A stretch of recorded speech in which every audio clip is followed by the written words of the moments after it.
तो हमारा question number 8 है कि find the middle term in the expansion of x/3 + 9y whole का पावर 10। अब इसमें a, b और n का वैल्यू पता करने के लिए हमको बाइनोमियल थ्योरम से कंपेयर कर देना है। तो बाइनोमियल थ्योरम से जब कंपेयर करेंगे यहाँ से a = x/3 मिलेगा, b = 9y मिलेगा और n = 10 मिलेगा। अब देखिए यहाँ पर n जो है एक इवन नंबर है, तो जो इसका मिडल टर्म होगा केवल एक ही मिडल टर्म निकल के आएगा। वो भी कैसे पता करते हैं, n/2 + 1। तो यहाँ से देखिए दोस्तों, आपको n के प्लेस पर 10 को रख देना है, तो 10/2 + 1। तो यहाँ से हमको निकल के आएगा 2 5 जा 10। तो यहाँ से 6th टर्म इसका मिडल टर्म होगा, 6th टर्म यानी इसका मिडल टर्म होगा।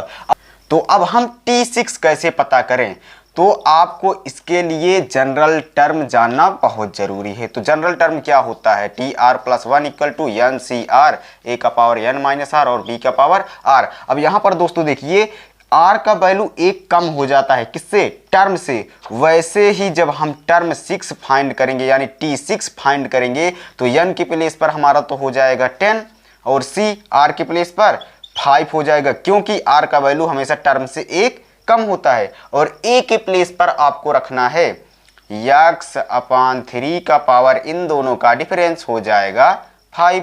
और यहाँ से b के प्लेस पर हमारा है 9y और इसका पावर क्या हो जाएगा, 5 हो जाएगा। अब इसको और सॉल्व करते हैं। T6 बराबर हो जाएगा 10 फैक्टोरियल अपान में 5 फैक्टोरियल और 5 फैक्टोरियल इंटू में हो जाएगा x का पावर 5 और यहाँ से हो जाएगा 243 और इंटू में हो जाएगा यहाँ से हमारा 59,049 y का पावर 5। अब इसको आपको सॉल्व कर देना है। आइए हम इसको एक बार फिर से लिख देते हैं इधर, उसके बाद सॉल्व करते हैं। T6 = हो जाएगा 10 × 9 × 8 × 7 × 6 × 5 फैक्टोरियल, उसके बाद 5 × 4 × 3 × 2 × 1 × 5 फैक्टोरियल। क्योंकि यहाँ पर 2 बार हमारा 5 फैक्टोरियल है तो यहाँ से एक को हमने ब्रेक करके लिखा है, उसके बाद एक को 5 फैक्टोरियल्स कैंसिल कर देते हैं। और इंटू में क्या चल रहा है, x का पावर 5 अपान में 243, उसके बाद इंटू में यहाँ से हो जाएगा 59,049 का पावर, यहाँ से y का पावर कितना है, 5 है।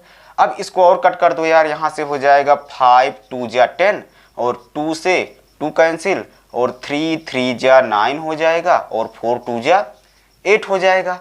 अब यहाँ से T6 = हो जाएगा 3 2 जा 6 और यहाँ से 6 7 जा हो जाएगा कितना, 42 और इंटू में 6 इंटू में हो जाएगा x का पावर 5 अपान में 243 इंटू में हो जाएगा 59,049 y का पावर 5। अब इसको इससे कट करेंगे तो आएगा 243 निकल के।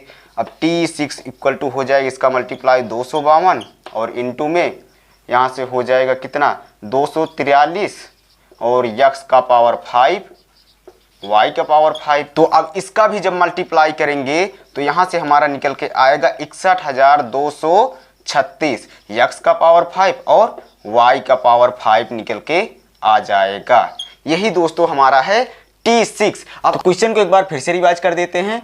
x/3 + 9y होल का पावर 10, इसका हमको मिडल टर्म बताना था। तो सबसे पहले दोस्तों हमने इसको बाइनोमियल थ्योरम से कंपेयर किया, जहां पर a = x/3, b = 9y और n = 10 निकल के आया। यहाँ पर 10 जो है दोस्तों एक इवन नंबर है। 10 जब हमारा इवन नंबर है तो इसका मिडल टर्म बताने के लिए हमारे पास फार्मूला है n/2 + 1th टर्म। तो n के प्लेस पर हमने 10 रखा तो यहाँ से हमको मिडल टर्म मिल गया, 6th टर्म इसका मिडल टर्म होगा। अब उसके बाद T6 कैसे पता करें, T6 पता करने के लिए हमारे पास जनरल टर्म है। तो TR + 1 = NCR, A का पावर n-r और B का पावर r।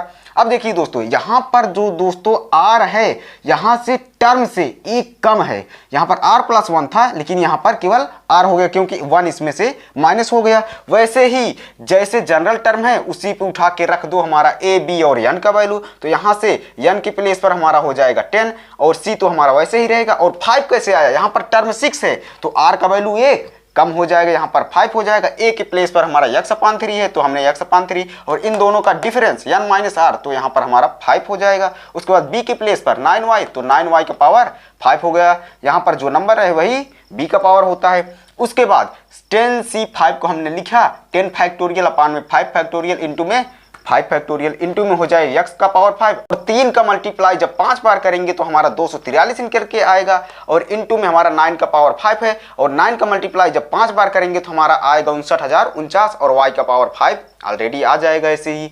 तो हमने t6 इक्वल टू हमने इसको ब्रेक करके लिखा और सॉल्व कर दिए दोस्तों, हमारा आंसर निकल के आ गया 61,236 x का पावर 5 और y का पावर 5। इस तरीके से दोस्तों आप बायनोमियल थ्योरम के मिडल टर्म पता कर सकते हैं।